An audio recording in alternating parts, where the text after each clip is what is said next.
ശബരിമലയിൽ നടന്നിട്ടുള്ള ക്രമക്കേടുകൾ ആരുടെ കാലത്താണെങ്കിലും അത് അന്വേഷിക്കണം. അത് അന്വേഷിച്ചിട്ട് സ്വർണ്ണക്കൊള്ള നടത്തിയ ആളുകളെ മുഴുവൻ നിയമത്തിന് മുമ്പിൽ കൊണ്ടുവരണം. അതിനകത്ത് ഞങ്ങൾക്ക് രാഷ്ട്രീയ ഭേദമില്ല. ആ കാര്യം വളരെ വ്യക്തമാണ്. UDF ഭരണകാലത്ത് ഇത്തരം സംഭവങ്ങളൊന്നും ഉണ്ടായിട്ടില്ല. അന്ന് എല്ലാവർക്കും അറിയാവുന്നതാണ്. വാജിവാഹൻ അവരെല്ലാവരുടെയും പരസ്യമായിട്ടാണ് തന്ത്രിക്ക് കൊടുക്കുന്നത് നമ്മളെല്ലാം കണ്ടത്. അത് രഹസ്യമായി നടന്ന മോഷണമൊന്നുമല്ല. അപ്പോൾ അതിനെ സംബന്ധിച്ച് വ്യത്യസ്ത അഭിപ്രായങ്ങളൊക്കെ പറയുന്നുണ്ട്. അതൊക്കെ പരിശോധിക്കട്ടെ. പക്ഷേ സ്വർണം കെട്ട ആളുകളെ സംരക്ഷിച്ചിട്ട് ഇത്തരം UDFൻ്റെ കാലത്താണെന്നുള്ള പ്രചരണം നടത്തുന്നത് യഥാർത്ഥ കള്ളന്മാരെ രക്ഷിക്കാനുള്ള നീക്കമാണ്. അതൊന്നും വിലപ്പോകാൻ പോകുന്നില്ല. ഇന്നിവിടെ നടക്കുന്നത് എന്തിനു വേണ്ടിയാണ് എന്ന് എല്ലാവർക്കും അറിയാം.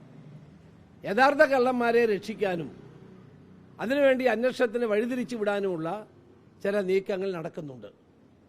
ആരുത്തരവാദിയാണെങ്കിലും ശബരിമല ധർമ്മശാസ്താവിൻ്റെ സ്വർണം ഉൾപ്പെടെയുള്ള വസ്തുക്കൾ അടിച്ചു മാറ്റിയത് ആരാണെങ്കിലും അവരുടെ പേരിൽ നടപടി ഉണ്ടാകണമെന്നുള്ളത് തന്നെയാണ് UDFൻ്റെ എല്ലാ കാലത്തെ അഭിപ്രായം. ഞങ്ങളത് വ്യക്തമാക്കിയിട്ടുള്ള കാര്യമാണ്. ഈ പ്രതികളെ രക്ഷിക്കാൻ എല്ലാ ശ്രമവും നടത്തുന്ന ആരാണെന്ന് എല്ലാവർക്കും അറിയാം. സ്വകാര്യ ആശുപത്രിയിൽ പോയി മൊഴിയെടുക്കാൻ പോലും തയ്യാറാകാതെ ആരെ CPI നേതാവിനെ രക്ഷിക്കുന്നതാണെന്ന് എല്ലാവർക്കും അറിയാം. അപ്പം ഞങ്ങളെ സംബന്ധിച്ചിടത്തോളം ഈ കാര്യത്തിൽ നയം വളരെ വ്യക്തമാണ്. അയ്യപ്പൻ്റെ സ്വർണം കെട്ട ആളുകൾ ആരാണ്, തൊണ്ടി മുതൽ എവിടെ, ഇതെല്ലാം വ്യക്തമാകേണ്ട സന്ദർഭം അതിക്രമിച്ചിരിക്കുകയാണ്. രണ്ടാമതായി എനിക്ക് പറയാനുള്ളത് കേരള കോൺഗ്രസുമായി ബന്ധപ്പെട്ടൊരു കാര്യമാണ്. ഞങ്ങൾ ആരോടും ഇതുവരെ കേരള കോൺഗ്രസുമായി മുന്നണി പ്രവേശന ചർച്ച നടത്തിയിട്ടില്ല. ഞങ്ങൾക്ക് UDFനെ സംബന്ധിച്ചിടത്തോളം ഞങ്ങളുടെ നിലപാട് വളരെ വ്യക്തമാണ്.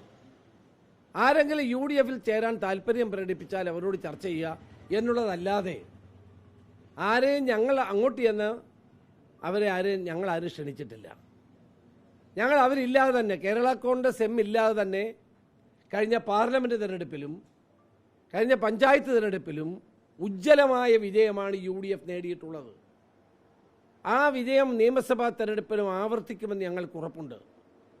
അപ്പോൾ അതുകൊണ്ട് ഞങ്ങൾ ഒരു കക്ഷിയുടെയും പിന്നാലെ പോയിട്ടില്ല. ഒരു കക്ഷിയുമായും ഞങ്ങൾ ചർച്ച നടത്തിയിട്ടില്ല. ഇപ്പോൾ LDF വിട്ട് ധാരാളം ആളുകൾ വരുന്നുണ്ട്. ആ വരുന്നവരൊക്കെ വർഗവഞ്ചകരാണെന്നാണ് ഗോവിന്ദൻ മാസ്റ്റർ പറയുന്നത്. അപ്പോൾ UDF വിട്ട് കോൺഗ്രസ് വിട്ടു പോയ ആളുകളൊക്കെ പുണ്യവാളന്മാരും CPMൽ മനം മടുത്ത് കോൺഗ്രസിലേക്കാരിലും വന്നാൽ അവർ വർഗവഞ്ചകരുമാകുന്നത് എങ്ങനെ? കോൺഗ്രസ് വിട്ടു പോയവർക്കൊക്കെ പരവതാനി വിരിച്ച് സ്വീകരണം കൊടുത്ത് അവർക്കൊക്കെ വലിയ പദവികൾ നൽകിയവരാണിവർ. അങ്ങനെ പോയവർക്ക് പദവികൾ നൽകി ആദരിച്ചവർ അവരുടെ പാർട്ടിയിൽ നിന്ന് ആരെങ്കിലും വിട്ട് കോൺഗ്രസ് വന്നാൽ അവരെങ്ങനെ വർഗവഞ്ചകരാകും? അതൊരു ഇരട്ടത്താപ്പ് നയമല്ലേ മാസ്റ്ററെ? ആ ഇരട്ടത്താപ്പ് കേരളത്തിൽ ചെലവാകുമോ ഗോവിന്ദൻ മാസ്റ്ററെ? ഞങ്ങളാരെയും പ്രലോഭിപ്പിച്ചുകൊണ്ടിരുന്നല്ല. നിങ്ങളുടെ പ്രവർത്തനങ്ങളിൽ മനം മടുത്ത് കമ്മ്യൂണിസ്റ്റ് മാർക്സിസ്റ്റ് പാർട്ടിക്ക് കമ്മ്യൂണിസം ഇല്ലാതായതിൽ പ്രതിഷേധിച്ചാണ് ഇന്നും വയനാട്ടിൽ ഒരാൾ രാജിവെച്ചു. ഇതുപോലുള്ള ആളുകൾ രാജിവെച്ച് പാർട്ടിയിൽ നിന്ന് പുറത്തു പോകുന്നു. യഥാർത്ഥ കമ്മ്യൂണിസ്റ്റ് വിശ്വാസികൾക്ക് ഇന്ന് CPMൽ തുടരാൻ കഴിയാത്ത അവസ്ഥ വന്നിരിക്കുന്നു. അതിന് ഞങ്ങളെ കുറ്റപ്പെടുത്തിയിട്ട് എന്താണ് കാര്യം?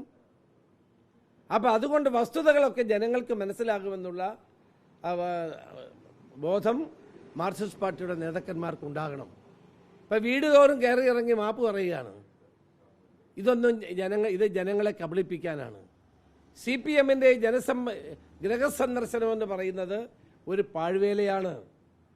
എല്ലാ കുറ്റങ്ങളും ചെയ്തിട്ട് ജനങ്ങളെ പരമാവധി കഴിഞ്ഞ 10 വർഷം ദ്രോഹിച്ചിട്ട് തെരഞ്ഞെടുപ്പെടുത്തപ്പോൾ വീടുകൾ കയറി മാപ്പ് പറയുന്ന ഈ ഏർപ്പാട് ജനങ്ങൾ തിരിച്ചറിയും. ഇതുകൊണ്ടൊന്നും ജനങ്ങളെ പറ്റിക്കാൻ സാധ്യമല്ല. ഇടതുപക്ഷ ജനാധിപത്യ മുന്നണിക്കൊരു തുടർഭരണം ഇനിയില്ല. അത് ജനങ്ങൾ പഞ്ചായത്ത് തെരഞ്ഞെടുപ്പിലൂടെ വ്യക്തമാക്കിയ കാര്യമാണ്. അതുകൊണ്ട് ഈ രാഷ്ട്രീയ നാടകം, ഈ ഗൃഹസന്ദർശനം എന്ന് പറയുന്നത് ഒരു പാഴ്വേലയാണ്. ഇത് ജനങ്ങൾ തിരിച്ചറിയുമെന്ന കാര്യത്തിൽ സംശയം വേണ്ട.